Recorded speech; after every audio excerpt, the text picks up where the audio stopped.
darkness falls and hope fades, only those who fight the fire, the storm, the impossible, survive.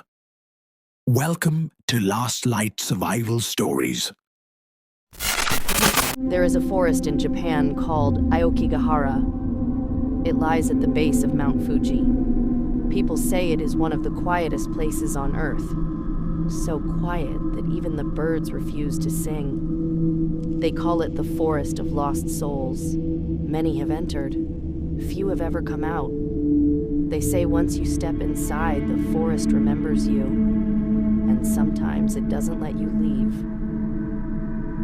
In 2017, a man named Kaito came to the edge of the forest. He was tired.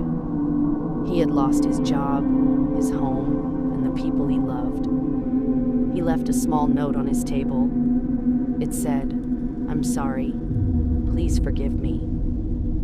He took a flashlight, a camera, and walked into the trees. At first it felt peaceful. The air was cool. Sunlight touched the ground through the branches. For a moment, he felt calm. But the deeper he went, the darker it became. The air grew heavy. The forest became silent. So silent that he could hear his heartbeat. He checked his compass. The needle spun in circles. No direction. No way back. He tied a red ribbon on a tree to mark his path. When he looked back, it was gone. Then he heard it. A whisper. Soft and distant. He stopped. He thought it was the wind, but there was no wind. The whisper came again, calling his name. Kaito. He froze.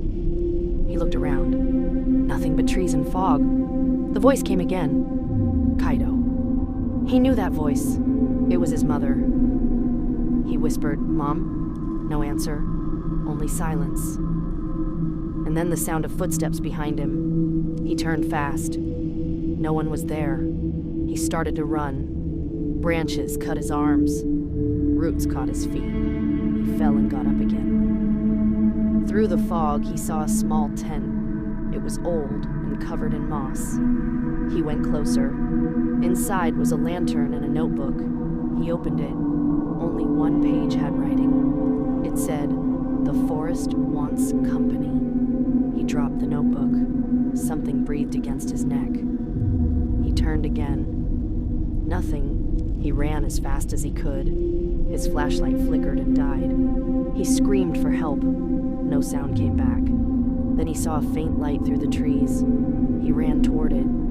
Branches tore his clothes. Mud pulled at his shoes. He fell onto a road. A truck driver found him there the next morning. He was shaking, muttering his own name again and again. Weeks later, Kaito watched the video from his camera. At first it showed trees and fog. Then, near the end, something moved behind him. A dark figure. Still, watching him. He turned off the video and never opened it again. He moved away. Tried to forget. But sometimes at night, when everything is quiet, he hears that same whisper outside his window. Soft. Familiar. Calling his name. Kaito. He never answers. He never looks. Because deep down he knows. Once you enter Aokigahara, the forest keeps a part of you. Forever.